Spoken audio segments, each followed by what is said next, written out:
রাখি বন্ধনের পুলিশ কাকু এসে মরিনাকে জিজ্ঞেস করে রাখি বন্ধনকে কেন সে রুমে বন্দি করে রেখেছিল, আর ওদের মা কোথায়। ওদের মা এসেছিল এই বাড়িতে, কিন্তু মলিনা পুরোপুরি সবকিছু অস্বীকার করে। ওদের মা সাথী চ্যাটার্জি সে তো কবেই মরে গেছে, আর রইল ওদেরকে তাড়িয়ে দেওয়ার কথা। পুলিশকে সে কৈফিয়ত দিতে বাধ্য নয়। সে কি পুলিশকে ভয় পায় নাকি? কোর্ট বলে কথা আছে, যা হওয়ার কোর্টেই হবে, সেখানেই বিচার হবে। তার কিছু বলার থাকলে কোর্টেই যেন তার সাথে কথা বলে। পুলিশ মলিনাকে কিছুটা থ্রেট দিয়ে যায়, সে কিন্তু সবসময় রাখি বন্ধনের সাথেই আছে, কথাটা যেন মলিনা চ্যাটার্জি মাথায় রাখে। মলিনা রাখি বন্ধনকে সেখান থেকে চলে যেতে বলে। পুলিশ চলে যাওয়ার পরে রাখি কাঁদতে কাঁদতে বলতে থাকে, এখনই কেন চলে যাবে, খেয়ে না, মাছ মাংস কত কিছুই তো রান্না হয়েছে। বন্ধন রাখিকে থামিয়ে দিয়ে বলে, না বোন, খাবি না, অনেক হয়েছে, অনেক অনুনয় বিনয় করেছি আমরা, এভাবে আর না। আর হ্যাঁ, জেঠিমা বলেও আর ডাকবো না। এরকম কোনো মানুষ কখনো কারো মা হতে পারে না। সব সম্পর্ক চুকিয়ে দিয়ে গেলাম। আর হ্যাঁ, কি ভেবেছো এখানে তুমি বিল্ডিং বানাবে? কখনোই পারবে না, আমি হতে দিব না। এখানে যদি নতুন করে বাড়ি বানানোরই হয় তবে সেটা আমি বানাবো, এই তোমাকে চ্যালেঞ্জ করে বললাম।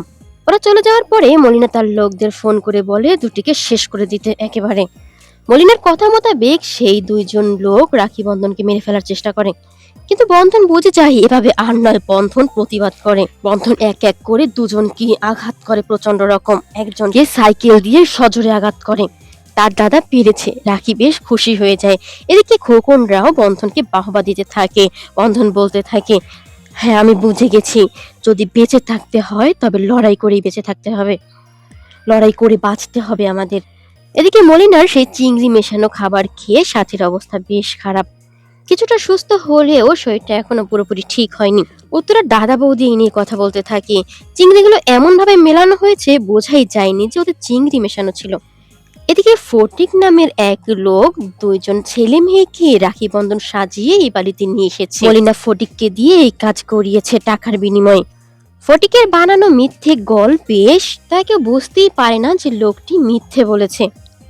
উত্তরা ওদেরকেই দেখে রাখি বন্ধন ভাবতে শুরু করে। ওদেরকে জড়িয়ে ধরে আদর করতে থাকে। কতদিন পরে সে তার সন্তানদের দেখতে পেয়েছে। এদিকে দেখা যায় মলিনা ফটিকের কাছে কল করে খবর নিচ্ছে সবকিছু ঠিকঠাক আছে তো। ওদিকে সেও জানায় হ্যাঁ সবকিছু ঠিকঠাকই আছে। মদন এই কাজগুলো করতে নিষেধ করে মলিনাকে, কিন্তু না, মলিনা তো এগুলো করবেই। মলিনার যে অনেক বড় হওয়ার স্বপ্ন রয়েছে।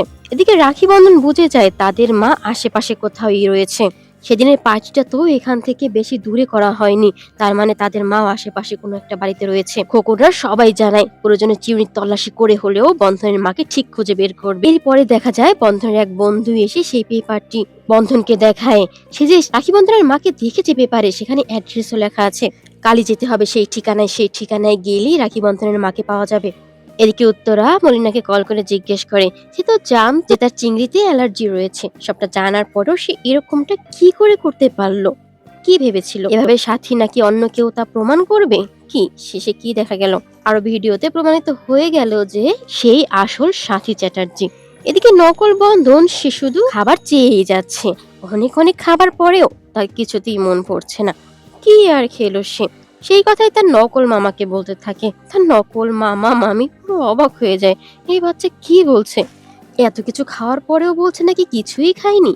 এরপরের সিনে দেখা যায় রাখি ঘুমিয়ে স্বপ্ন দেখতে থাকে। মলিনা, কালু, ভাবি সবাই মিলে রাখিকে মেরে ফেলার চেষ্টা করছে। সবাইকে সে রাক্ষস রূপে দেখতে পায়, কান্না করে ওঠে, তার দাদাকে জড়িয়ে ধরে।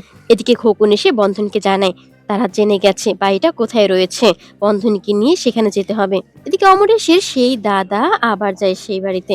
সে রাখি বন্ধনকে খুবই ছোট অবস্থায় দেখেছে, এখন দেখে চিনবার কথা নয়।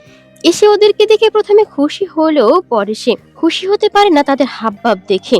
রক্ত তো কথা বলে, কুমারীশের ছেলের কিনা এরকম আচরণ।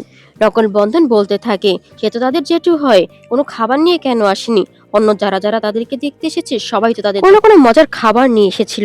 দিয়ে কুমারীশের সেই দাদা সন্দেহ করতে থাকে রাখি বন্ধন সত্যিই রাখি বন্ধন তো। উত্তরা তখন জানায় কথা বলে সব ঠিকঠাকই মনে হয়েছে, কিন্তু বন্ধনের সেই সুর আর নেই। বন্ধনের তো খুব ভালো সুর ছিল, ছোটবেলায় কত ভালো গান গাইতো। তখন ফটিক এসে জানায় হ্যাঁ ভালো গান গাইতো তো, ওর তো গলায় অনেক সমস্যা হয়েছিল, টনসিলের অনেক প্রবলেম হয়ে গিয়েছিল, পরে ভোকাল কর্ডের সমস্যা হয়ে গেছে, তাই আর সেই সুর নেই, কিন্তু কিছুটা হলেও তো গাইতে পারবে তাই না? নকল বন্ধন খুব বাজেভাবে তখন গান গাইতে থাকে এবং নাচ করতে থাকে। সেই লোকটির মনে তখন ভীষণ সন্দেহ জাগে, উমারেশের ছেলে কি সত্যি এরকম হতে পারে? এদিকে রাখি বন্ধন যাচ্ছে তাদের মায়ের সেই বাড়িতে। ভিডিওগুলো পেতে চ্যানেলটি সাবস্ক্রাইব করে রাখুন, লাইক করতে ভুলবেন না। ধন্যবাদ।